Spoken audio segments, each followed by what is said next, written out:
Good morning. आज आप लोगों के फिजिक्स में एक बहुत ही इम्पॉर्टेंट टॉपिक है, 12th क्लास फिजिक्स है, 4th chapter moving charge and magnetism. उससे एक बहुत ही अच्छा टॉपिक है, वो है लॉरेंज फोर्स। ठीक है, तो लॉरेंज फोर्स आज का टॉपिक है। इसके पहले का यदि आपको पढ़ना है तो उसमें आप प्ले लिस्ट में तो सभी देख सकते हो, सब कुछ दिया हुआ है ना।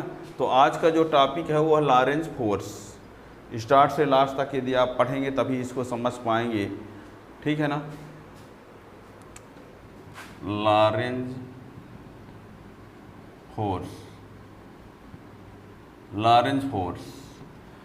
फोर्स क्या होता है? कोई चार्ज पार्टिकल है, वो चार्ज पार्टिकल मोशन पर है और ऐसे रीजन पर मोशन पर है जहाँ इलेक्ट्रिक फील्ड और मैग्नेटिक फील्ड दोनों हैं।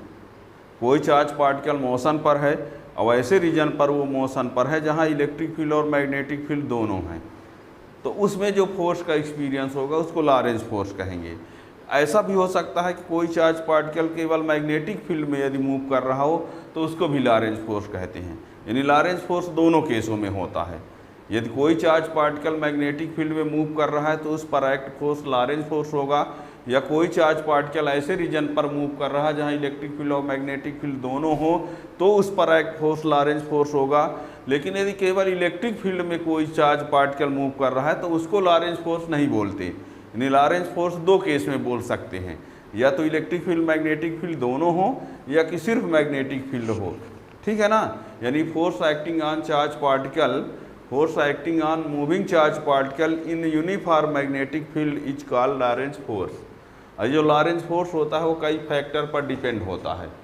यानी देखिए, जैसे मान लीजिए यहाँ पर हम बनाए दे रहे हैं कि ये यूनिफॉर्म मैग्नेटिक फील्ड है और इस मैग्नेटिक फील्ड में कोई पार्टिकल है, वो चार्ज पार्टिकल जिसमें क्यू चार्ज है, भी वेलोसिटी से इसके साथ थीटा एंगल पर जा रहा है। ठीक है ना। तो इसमें जो फोर्स का एक्सपीरियंस होगा वो फोर्स चार फैक्टर पर डिपेंड है। फोर्स की जो वैल्यू होगी वो फोर फैक्टर पर डिपेंड है। एक होता है फोर्स की जो वैल्यू है वेलोसिटी का डायरेक्टली प्रोपोर्शनल होता है, चार्ज का डायरेक्टली प्रोपोर्शनल होता है, मैग्नेटिक फील्ड का भी डायरेक्टली प्रोपोर्शनल होता है और साइन थीटा का डायरेक्टली प्रोपोर्शनल होता है। ठीक, क्या कहा हमने? कोई चार्ज पार्टिकल मैग्नेटिक फील्ड में मूविंग केस पर है तो उसमें फोर्स का एक्सपीरियंस होगा, और जो फोर्स का एक्सपीरियंस होगा वो फोर फैक्टर पर डिपेंड है। किस पर? Force directly proportional to charge, force directly proportional to velocity, force is directly proportional to magnetic field, force directly proportional to magnetic field, और force is directly proportional to sine theta. Theta जो है velocity और magnetic field के बीच का angle है। ठीक है ना। तो देखिए, force acting on moving charge particle in uniform magnetic field is called Lorentz force. Force acting on moving charge particle in uniform magnetic field is called Lorentz force. ठीक है। फिर let a charge particle of charge Q is moved in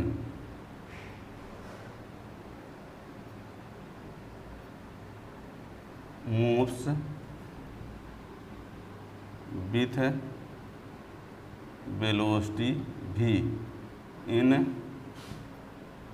magnetic field B, making an angle theta. Let a charge particle of charge q is moves with velocity v in magnetic field B, making an angle theta. Then force acting on particle depend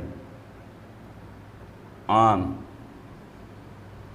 following factor. कितने factor पर depend है वही लिखे दे रहे हैं।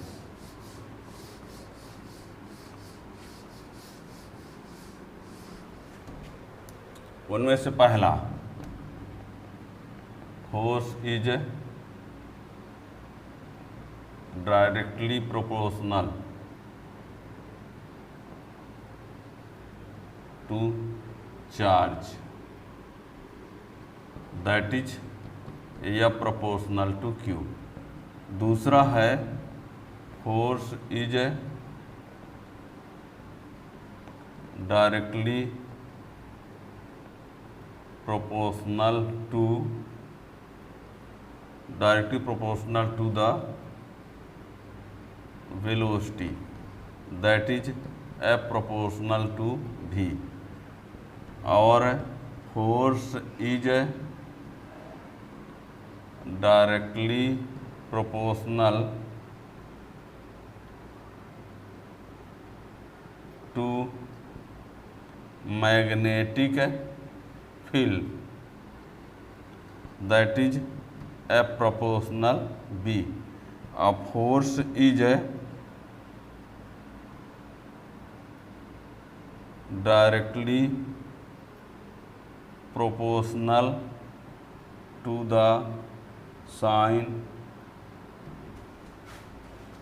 The sine of angle between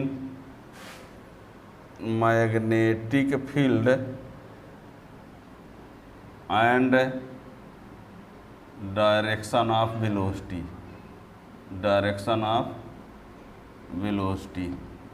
that is F proportional to sine theta.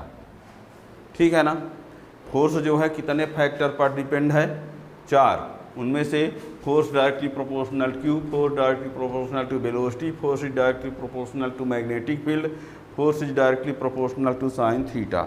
इन सब को एक साथ लिख दिया जाए तो क्या होगा? Combining all above.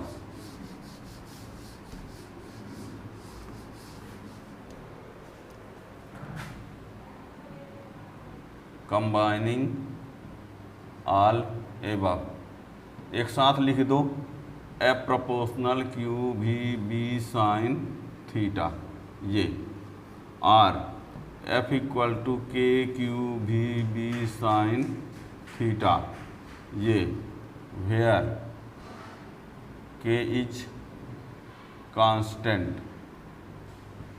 It's value is K equal to 1 लिया जाता है, तो F इक्वल टू यही क्या हो जाएगा? Q V B sine theta. ठीक है ना।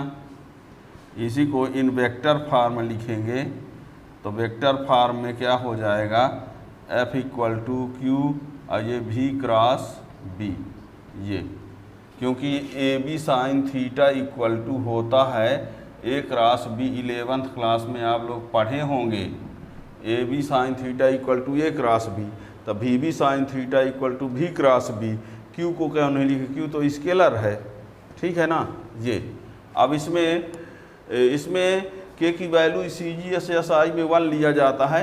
यदि ये सब की वैल्यू CGS में रहेगी तो फोर्स जो है डाउन में होगा, और यदि इन सब की वैल्यू क्या है SI में रहेगी तो फोर्स की वैल्यू न्यूटन में होगी। और क्या? ठीक है ना। याद रखना इसको। अब कुछ केस है कि जैसे मान लीजिए मूविंग चार्ज पार्टिकल जो है मूव कर रहा है, तो वह वेलोसिटी जो है वो मैग्नेटिक फील्ड के पैरेलल मूव कर रहा है तो क्या होगा? यदि मैग्नेटिक फील्ड के परपेंडिकुलर मूव कर रहा है तो क्या होगा? 30 डिग्री पर मूव कर रहा है तो क्या होगा? तो कुछ हम केस बता रहे हैं। ठीक है ना। 0 ले लेंगे, 90 ले लेंगे तो क्या होगा? होने के लिए तो हर फार्मूला हर केस में आ सकता है, कुछ ना कुछ आएगा ही। ठीक है ना। तो special case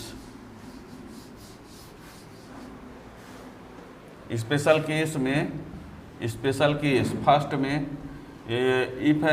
if theta equal to 0,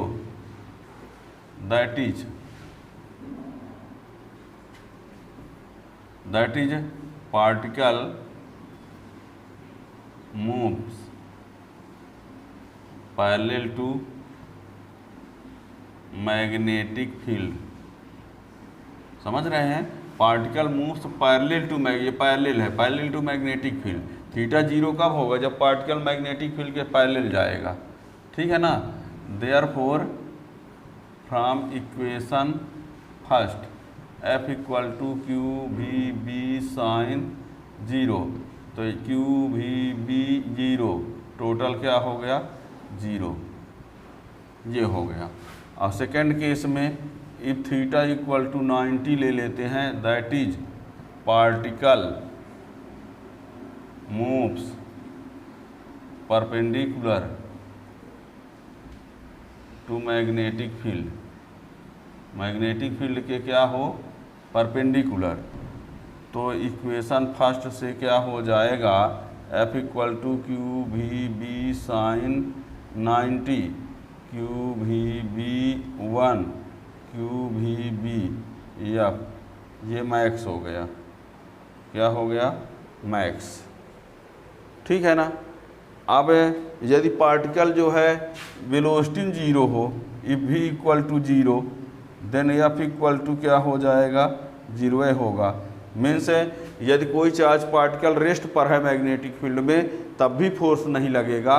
यदि मोशन पर है, वो मैग्नेटिक फील्ड के पैरेलल है, तब भी फोर्स नहीं लगेगा।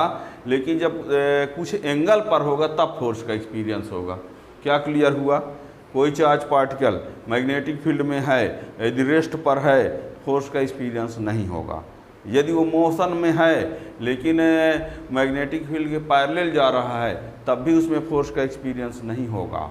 यदि वो किसी एंगल पर है एक्सेप्ट जीरो, है ना, तब फोर्स का एक्सपीरियंस होगा। अब मान लीजिए कोई पार्टिकल ऐसा है जो ऐसे रीजन पर मूव कर रहा है जहाँ इलेक्ट्रिक फील्ड और मैग्नेटिक फील्ड दोनों हों, तब क्या होगा? वो केस भी देख लीजिए।